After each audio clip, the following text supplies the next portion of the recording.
Buenas tardes, ¿cómo están? Este es el tercer video en relación con las complejidades del proceso electrónico en San Luis.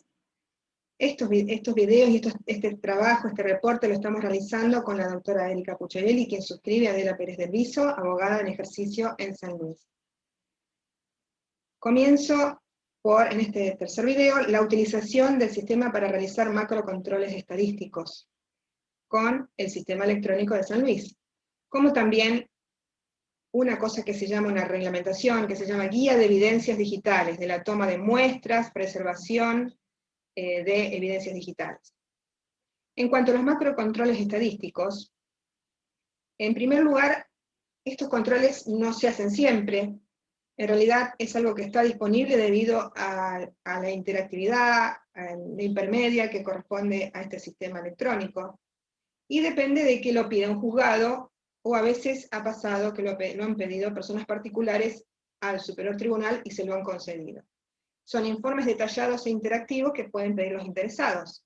Por ejemplo, en el año 2019 había fallecido un colega, un abogado, y entonces los familiares que desconocían su actividad profesional, pero sabían que estaba allí, toda en los sistemas, y necesitaban tener idea de su trabajo para incluir sus derechos en la sucesión, solicitaron un informe sobre los casos de este profesional del derecho fallecido, y después de un tiempo, en poco tiempo, porque está todo en el sistema, se lo otorgaron al informe, y con eso pudieron avanzar respecto de la declaración de los derechos, créditos por honorarios de este colega. Por otra parte, a veces sabe que ha habido informes sobre en qué franjas horarias se realiza más producción en los tribunales, por ejemplo, más producción en cédulas, más producción en mandamientos, más trabajo, en qué franja horaria se produce, en qué franja horaria se produce menos, para realizar estadísticas. Se conoce que eso se lleva a cabo a nivel superior tribunal, pidiéndole informes a la Secretaría de Informática del Poder Judicial. Se han realizado, por ejemplo, informes en la cantidad total de mandamientos remitidos a la Oficina de Mandamientos, cantidad de concursos y quiebras. Sé también que había un juzgado, entre los juzgados laborales, había un problema porque se decía que había mayor cantidad de determinados expedientes, cuando sobre todo la mesa de entradas era manual y no automática.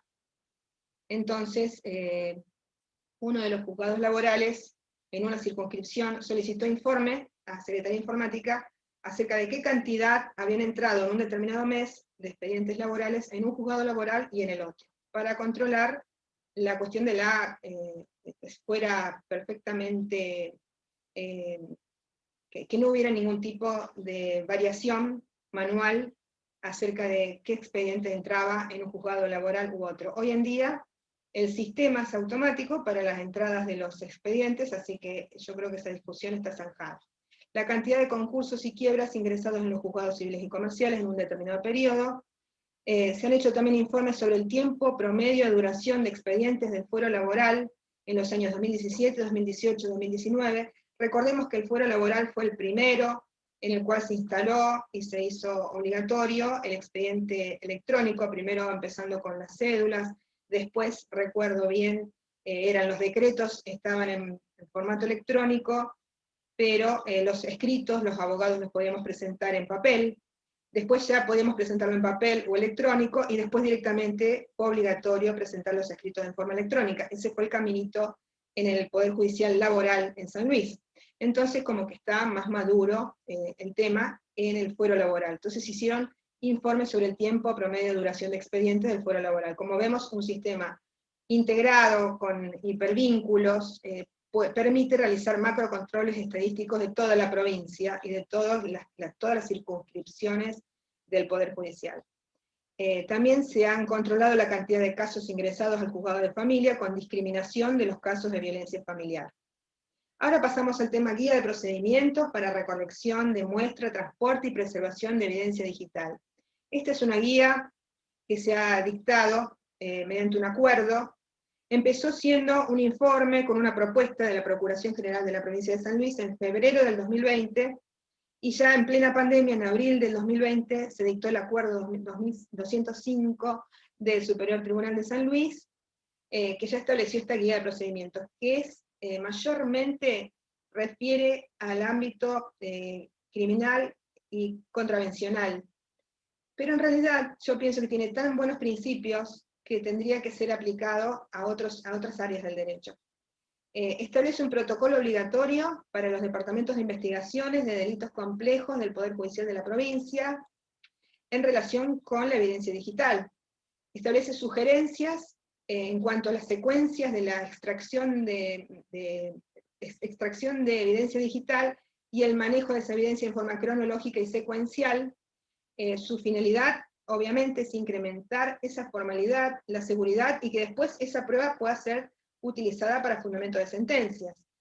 Y se define el concepto de evidencia digital, que en realidad se lo saca de varias otras fuentes, y particularmente fuentes, he visto ahí, lo hemos citado en nuestro texto, fuentes de carácter internacional. Este es el Acuerdo 105 del 2020, y define la evidencia digital como la información que se encuentra en los dispositivos tecnológicos. Cualquier información que sujeta a intervención humana u otra semejante ha sido extraída de un medio informático. También se lo considera un registro generado por o almacenado en un sistema computacional que puede ser utilizado como evidencia en un proceso legal. Eso sería la evidencia digital. Entonces, siguiendo con esto de la evidencia digital y esta guía de extracción de muestras, manipulación y preservación de la evidencia digital, vemos que en la guía se mencionan los pasos antes, durante y luego de extraída la evidencia. Hay un cuadrito, que también lo hemos puesto en nuestro informe, que refiere a la preservación y adquisición de los elementos digitales, su análisis sin alteración y preservándolo, y el final informe que realicen los peritos pertinentes.